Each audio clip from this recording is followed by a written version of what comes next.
Good evening. I am Mr. Keeper. Tonight's story is about that most sacred of places, home. The one place in the world we believe we are truly safe. But what happens when that sanctuary is violated? Not by a brute force break-in, but by something far more insidious, something that suggests you haven't been alone for a very, very long time. Arthur Penhaligon was a man of routine. He lived alone in the sprawling two-story house his parents had left him, a place of quiet dust motes dancing in sunbeams and the gentle ticking of a grandfather clock in the hall. Every morning he would align the salt and pepper shakers in the center of his kitchen table. Every evening he would check that the volume on his television was set to an even number. His life was a fortress of solitude built from predictability. It began so subtly he almost didn't notice. A book on his nightstand, which he always left with the spine facing the bed, was turned the other way. He frowned, corrected it, and blamed a restless night. A few days later he came home to find the thermostat set to 69 degrees. He always, without fail, left it at 70, a flicker of annoyance, nothing more. He must have bumped it on his way out. His mind, so accustomed to order, was quick to patch these tiny holes in his reality. Then came the smell. It was in the upstairs guest room, a room he hadn't entered in months, a faint, cloying scent. Not rot, not decay. Something else, something lived in, stale breath and unwashed linen. He opened the window, letting the fresh air chase away the odor and the unsettling thought that came with it. The house was old, he told himself. It had its own smells, its own secrets. The fortress walls began to crumble further in the kitchen. A half-empty jar of peanut butter had a faint indentation in its surface, not made by his spoon. A single carton of milk seemed lighter than he remembered. He started measuring things, leaving tiny invisible marks, a pencil line on the milk carton, a specific arrangement of the fruit in a bowl. He'd come back to find the line submerged, an apple moved to the other side of the bowl. It was maddening. It was impossible. Was he losing his mind? The sounds started next. The groans and sighs of an old house were familiar companions to Arthur, but these were different. A soft creak from the attic when he was in the living room, a faint shuffle from behind the wall as he lay in bed. He'd sit bolt upright, his ears straining against the silence, but the sounds would never repeat. It was always just one. A single furtive noise designed to plant a seed of doubt and let the paranoia grow. One Saturday, driven by a nameless dread, he decided to clean the attic. He hadn't been up there in years. The air was thick with the dust of forgotten time. He moved slowly, his footsteps muffled by the thick layer on the floorboards.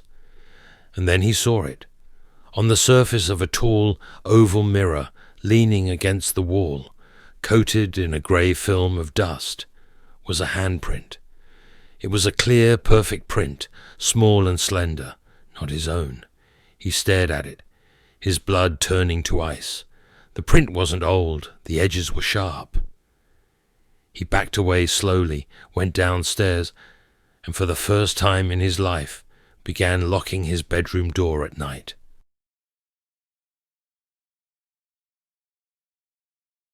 The feeling of being watched became a constant, suffocating presence. He would feel it on the back of his neck as he cooked dinner. He'd catch a flicker of movement in his peripheral vision, only to turn and find nothing. He was a prisoner in his own home, haunted by a ghost who ate his food and moved his belongings. The quiet, orderly world of Arthur Penhaligon had become a waking nightmare. The discovery came on a Tuesday.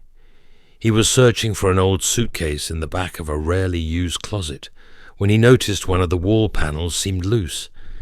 His curiosity, now morbid and obsessive, took over. He pried at the panel with his fingers. It came away with a soft groan, revealing a dark, cramped crawl space between the walls, and inside a nest, a pathetic collection of his own discarded things, old sweaters, newspapers, a worn-out pillow from the guest room. In the center of the nest was a small, grimy plate from his kitchen, with crumbs still on it. The stale, lived-in smell washed over him, and he gagged. Someone had been living in his walls.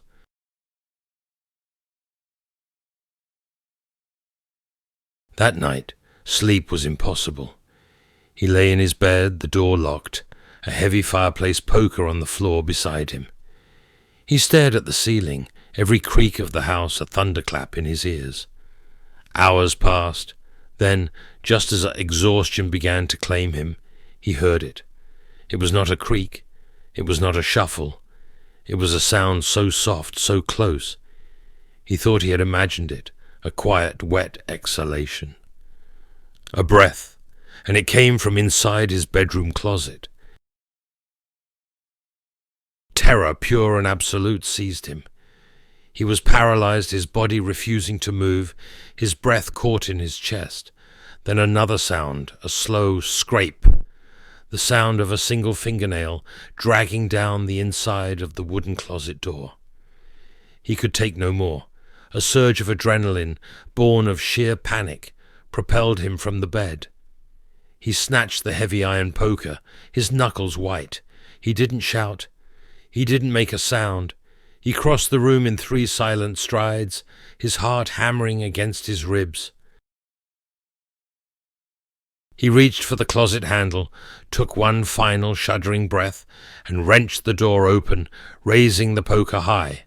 He stared into the darkness within, ready to strike. It was empty. Just his suits and shirts, hanging in neat, orderly rows. A wave of dizzying relief washed over him. He had imagined it all. The stress, the paranoia. It had finally broken him. He lowered the poker, a nervous laugh escaping his lips, but then his eyes adjusted to the dim light on the dusty floor of the closet, where no foot should have been for months, was a single fresh footprint, barefoot and small. His gaze travelled upwards, from the floor to the inside of the closet door. It was covered in scratches, hundreds, perhaps thousands of them. Tiny vertical lines carved into the wood, scratched out groups of 7, tally marks, counting the nights. He hadn't been found out. He had only been relocated. The ghost wasn't gone. It had just found a new place to hide, and as Arthur stood there, frozen in the silence of his room, he knew with sickening certainty it was still watching him. The most terrifying monsters you see are not the ones that roar and crash through the door. They are the ones that whisper, the ones that move your belongings just enough to make you question your own mind. Until next time, check your locks, and perhaps check your closets. Sleep well.